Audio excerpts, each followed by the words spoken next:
now, as we move on, we got to get to our weekly awards, Jack. So, very interesting week for uniforms. Who do you think had the best uniforms across college football this past weekend, Jack?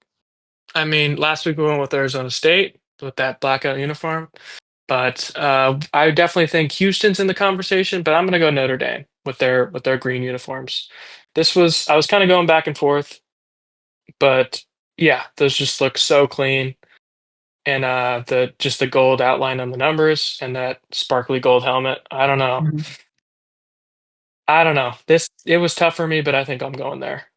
Right. That's certainly a good option. I go with Houston's actually. The Oilers Texans concept really worked for me. And I know they didn't do too great in them, where they kind of got housed by Texas Tech, but I thought those jerseys were really great. And I mean, the light blue always does so well. And it's kind of like Ole Miss's or UCLA's. Like, the light blue is such a great look. And I think it's very hard to mess up. And Houston really didn't. It was a great look. And I really think that was the best uniforms this past weekend, Jack. Yeah, definitely in the conversation for me. I just think Notre Dame maybe pulled off uh, that green look better. I agree that that blue look, a lot of teams pull it off really well. But I would definitely say like the Titans and the Ole Miss definitely pull off that look maybe a little bit more, but they definitely like absolutely should use this more as a jersey. Right, I definitely agree, and it was very interesting because the Titans have kind of worn that because it's kind of the throwback to the Oilers. So it was very interesting to see that, and it was a very great look, and it was a really great weekend for uniforms. But yeah, I do go with Houston, but Notre Dame's were certainly very solid. You could kind of take your pick between those two. It was a very tight matchup. I almost went Notre Dame as well, but it was a very interesting week for uniforms, and I feel like every weekend's kind of like that, like we just saw with Arizona States. And next week's going to be very interesting with teams like North Texas. We'll see who ends up taking it next week. But then now, who do you think had the best performing offense? There's a lot of interesting contenders. I feel like there's one obvious one, maybe, but very interesting. Who do you think had the best performing offense, Jack? I mean, you could go a couple of different ways because I think you could pretty much say Ohio State every single week. But the quality of Right. opponent definitely wasn't there this week. I mean, we didn't touch on this game a whole lot against Minnesota, but Sayan looked absolutely amazing uh, and Right. just like continues to look like that five-star athlete, like we said. But I'm gonna go UCLA here.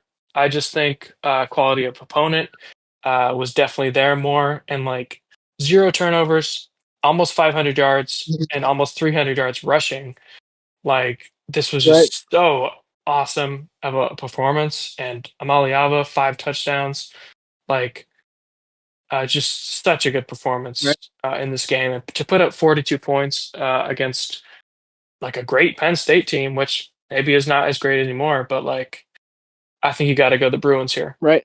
I also go UCLA as well. And I think a big part of it is that it really did come out of left field, and they really needed every one of those 42 points. Like Penn State, their defense has been really well, and you saw what they were Right. able to do to Oregon, which is a great offense. They were able to hold them to 3 for most of the game, and then 24, and then of course overtime they got ran over a little bit, but they still held them to fourth down. Like Penn State wasn't terrible against Oregon, which is very surprising to see their defense really just lay an egg this week. And that was credit to UCLA. As much as you want to say Penn State's defense just didn't show up, like Nico played spectacular, and we touched on it just before this, but like 5 total touchdowns, like so many yards, almost 300 total yards. He was spectacular, and he was a big reason why that offense was so impressive. And I think that's what's different about the Ohio State game, where they played an inferior opponent. They weren't they weren't supposed to be competitive in it. They were at home, and they scored 42, but they didn't need a lot of those points. Like UCLA needed every point, and they continued to answer the bell in a really high stakes game against Penn State, which is still so surprising that they won it, but they really needed every bit of what the offense was able to do in that game, Jack. Yeah, absolutely. I agree. Like Ohio State, and this is great for Ohio State to have this game in their schedule just to continue to just you know improve with saying. And I think they'll use this down the road. But exactly, like UCLA needed every single point in that game. I mean, the crowd, if you look at the crowd, there was barely anyone even in the stands because they've just been so bad this year. Um, But this, yeah, Right. exactly, came out of left field. Just would not have expected this in a million years, and it just never happens. But this really proves that Emeliava is just one of those dual threat quarterbacks, like we said, Byron Brown this week. But yeah, I absolutely Right. agree. I think it's the best offense this week. Right. And then it really coincides with getting into best upset, which I also think is no doubt UCLA. Just the fact that who they beat and the reality is they're supposed to do it. The best set of maybe the decade. I'd have to check that, maybe do some research, but absolutely insane because they were 0-4. They were bad. They got blown out by teams like New Mexico, and that's no shade at New Mexico, but it's like that's a group of five, and they weren't competitive.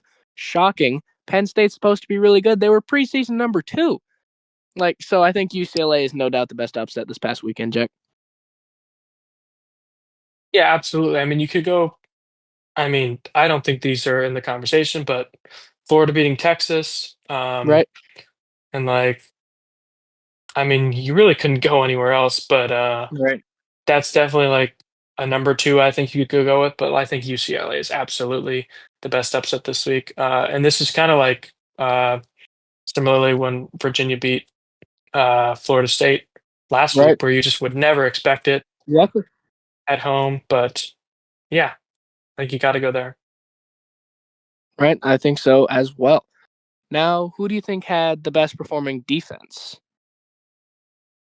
This one is going to be um, what I chose last week. I think I'm going to go Texas A&M again here.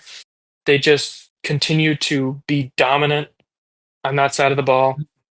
I mean, they didn't allow a third down last week, and they only had a one this week, Right, and under 100 yards rushing, only under 250 yards total. Like they just, I mean, I know they were at home both of these weeks, but like these are good opponents, and they're absolutely just dog walking them, and just proving like they might have the best defense in the country right now.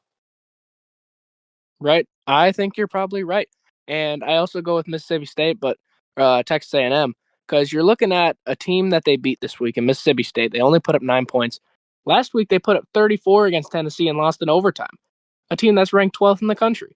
They put up 63, 38. Like this isn't a bad team offensively, but they run to a buzzsaw against Texas A&M. Texas A&M's defense is really ferocious and really great, and honestly, I feel like they're almost underranked at number five. I don't know, but they feel really good, and their schedule from here on out isn't that terrible. They do host Florida, and Florida maybe is on the come up, so we'll have to see if that ends up being a really tricky game for them. But Texas A&M looks really solid, and I would be surprised if they're not one of the top teams in the SEC because they certainly have looked like it so far. But in a tough SEC schedule coming forward, could be interesting. But Texas A&M is really impressive. Thanks creditly to that defense, Jack. Yeah, absolutely. And I mean, they're never really in that conversation for being the best SEC team. I mean, they're always in the convo to an extent. But this year, I really think they do have a shot to take that. They just Right, keep dominating on this side of the ball as much as they've been. right. And then now, who do you think bounced back the best from a loss from the previous week, Jack? Who do you think had the best bounce back or best recovery? I think you could go a couple of ways here. I guess you could say UCLA, but I don't really think you do just because they were 0-4 before this.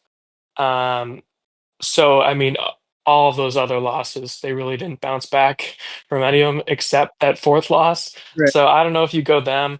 I'm actually going to go with Georgia here. I just think that home loss was really tough for them because they just never lose at home since hmm before COVID, like we said. right, But they just really dominated Kentucky, which I don't think is a horrible Kentucky team because they did put 14 on them, but this is really when they needed, and they really did bounce back really good.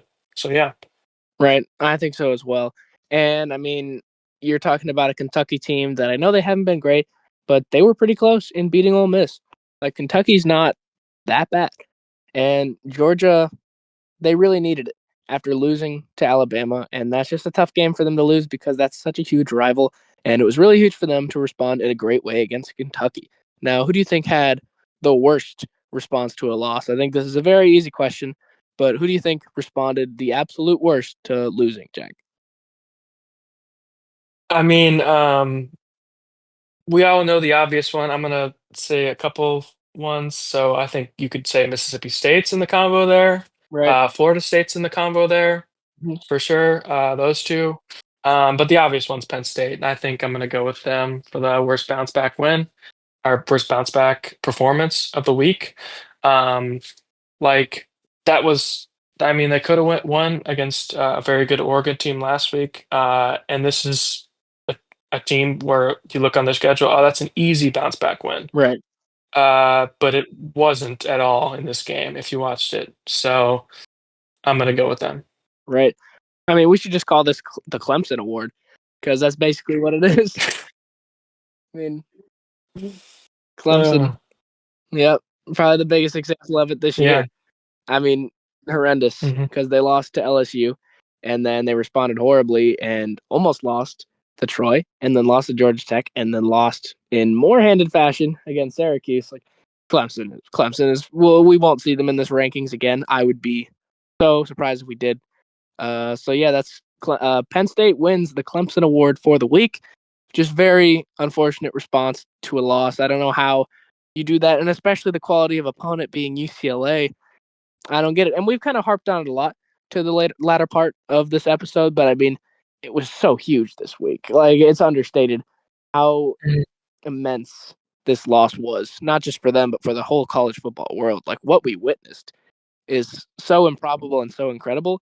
And I'm so happy for UCLA. Like, Penn State, I don't even know what you say about them anymore. Terrible loss to a team that was 0-4 and had been putrid all year. So without a doubt, Penn State responded the absolute worst to a loss, Jack. Yeah, absolutely. I mean, this was just one they got to have, and I think their season is over because I really don't see them winning out. Because they do have a tougher Right. schedule. Indiana, Iowa, some of those games maybe down the line, maybe 8 or 9 wins instead of what we thought would be like 10. Um, but Right. yeah,